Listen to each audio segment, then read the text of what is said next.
Bereshit, qui veut dire Genèse en hébreu, on voit au commencement que le premier jour, qui est dimanche, le créateur de l'univers a établi une différence entre la lumière et les ténèbres.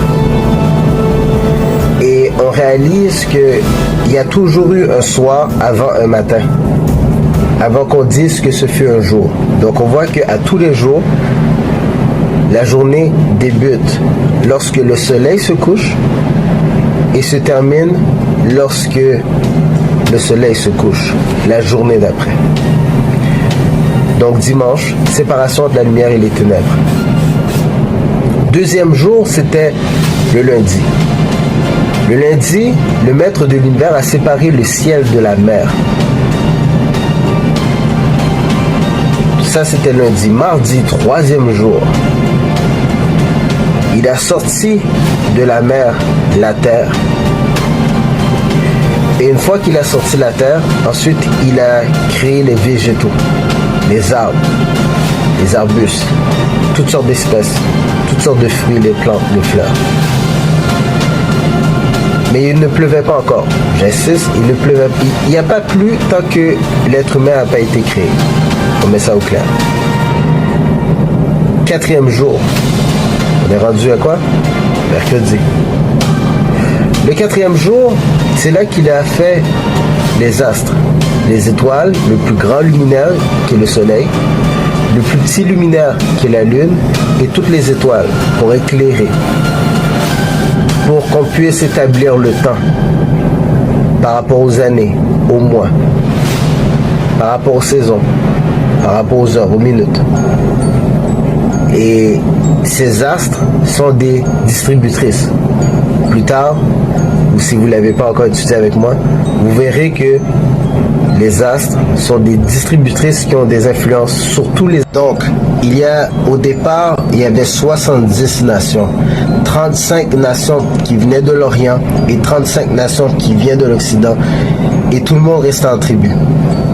Il y a une 71e nation qui n'est pas influencée par les astres parce qu'elle utilise les 613 lois qu'on trouve dans la Torah qui sont les 5 livres de Moïse qu'on appelle aussi le Pentateuque. Donc, ils sont chapeautés, protégés par le créateur de l'univers parce qu'il décide de... L'Éternel les a utilisés comme exemple pour les 70 nations. C'est pour ça que cette nation domine dans tous les domaines et est le 1% qui dirige toutes les ressources sur la planète. Retournons à la création maintenant. 5e jour. On est rendu à jeudi. Le 5e jour, l'Éternel a créé toutes les espèces qu'on trouve dans la mer, tous les animaux marins, tous les poissons, ainsi que tous les types d'oiseaux qu'on trouve dans le ciel, toutes les espèces. Ça, c'était le 5e jour. Maintenant, le 6e jour, l'Éternel a créé à partir de la terre toutes les bêtes sauvages, tous les animaux, tous les mammifères, tous les reptiles. C'est le 6e jour qu'il les a créés. Et une fois que ça a été accompli, c'est là qu'il a créé l'homme et la femme. Donc c'était le vendredi.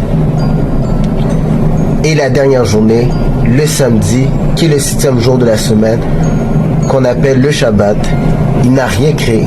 C'est un moment de repos. Pas que le maître de l'univers avait besoin de repos, mais parce qu'il sait que nous vivons dans un cycle de 7, un cycle de perfection, un cycle où l'être humain doit travailler 6 jours et se reposer le 7e jour. Pas n'importe quel jour. Le jour que le Tout-Puissant a créé pour que notre système, encadré avec les astres, encadré avec ses lois, puisse se recharger. Comme un appareil, comme un cellulaire. Le corps humain est fait pour se recharger du vendredi soir au coucher du soleil jusqu'au samedi soir au coucher du soleil. C'est là qu'il y a la charge céleste toute puissante pour recharger vos batteries, pour vous empêcher de tomber dans le stress, l'anxiété, le découragement, la négativité, la peur, la crainte inutile, parce que vous n'avez pas encore réalisé que vous êtes dans une pièce de théâtre, que ce monde est un jeu vidéo, entre guillemets, où vous avez une mission à accomplir. Vous êtes sur Terre pour réparer la Terre. Vous allez comprendre par la suite de nos études la raison pour laquelle vous êtes sur Terre, votre réelle identité, votre importance, le rôle que vous avez à jouer et les règles qui vont vous permettre d'atteindre les sommets du succès. On n'est pas sur la Terre pour être des vacanciers, pour se reposer. On est sur la Terre pour accomplir une mission. C'est comme dans un jeu vidéo. Vous n'êtes pas dans un jeu vidéo pour vous reposer, laisser votre bonhomme s'asseoir. Non. Il a une mission à accomplir, il a des points à ramasser, il a une tâche, il a des tâches. Donc, le temps s'écoule comme dans la vie. Et vous devez connaître les règles et savoir pourquoi vous êtes sur Terre pour accomplir votre mission. Bon succès.